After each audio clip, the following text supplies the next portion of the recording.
మరి అమ్మాయి వాళ్ళ మీద వీళ్ళ మీద అమ్మాయి వాళ్ళు రకరకాల కేసులు పెట్టుకున్నారు. అది కోర్టు చట్టం ఎట్లా డిసైడ్ చేస్తే అట్లా జరుగుతుంది. కానీ ముందు తను బయటకు వెళ్లకుండా చూడాలి, పోలీస్ వాళ్ళు విశ్వాసాన్ని కల్పించాలి. రెండవది, కొన్ని పార్టీల వాళ్ళు ఒక ట్వీట్ వేసేసి మొత్తం సమస్యను ఏదో పరిష్కారం చేసినాము అనేటటువంటి ఆలోచనతోని అవాకులు చెవాకులు నా మీద వాగుతున్నటువంటి సందర్భాన్ని మనం చూసినాం.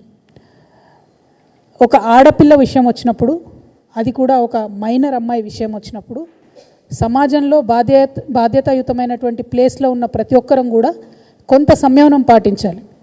సోషల్ మీడియాలో ఏది పడితే అది వాగితే ఆడపిల్లలకి ఎక్కువ నష్టం జరుగుతుంది. మన సమాజం ఇప్పటికి కూడా రేపు పొద్దున బండి సంజయ్ గారి అబ్బాయి దోషి కాదు అని తేలినా, దోషి అని తేలినా సమాజం మగపిల్లల్ని క్షమిస్తుంది, కానీ ఆడపిల్లలకు మాత్రం కంప్లీట్గా లైఫ్ బర్బాద్ అయ్యే పరిస్థితి ఉంటుంది.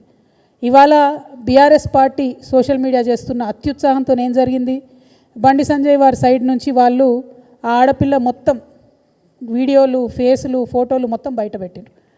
అంటే ఒక అమ్మాయి, ఆమె మైనరో కాదో అనేటటువంటి చర్చ ఉంది.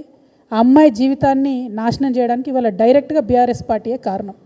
ఏం అవసరం ఉంది, అంత అత్యుత్సాహం ఏముంది? ఇష్యూ సాల్వ్ చేయనియండి, మాట్లాడుతున్నారు కదా, డెఫినెట్గా ఆడపిల్ల పక్షమే ఉంటాం. మన తెలంగాణ సమాజంలోనే అది ఉన్నది, ఆడపిల్ల పక్షమే ఉంటాం. కానీ ఇవాళ ఆడపిల్ల జీవితం నాశనం అవడానికి కారణం ఎవరు? ఎందుకు అమ్మాయి ఫోటోలు బయటికి రావాలి, అమ్మాయి వీడియోలు బయటికి రావాలి? నేను పోలీస్ శాఖ వారిని కోరుతా ఉన్నాను, ఎవరెవరైతే ఆ అమ్మాయి ఫోటోలు వీడియోలు పోస్ట్ చేసిండ్రో ఆ సోషల్ మీడియా అకౌంట్స్ బ్లాక్ చేయండి, వారిని ఖచ్చితంగా అరెస్ట్ చేయండి.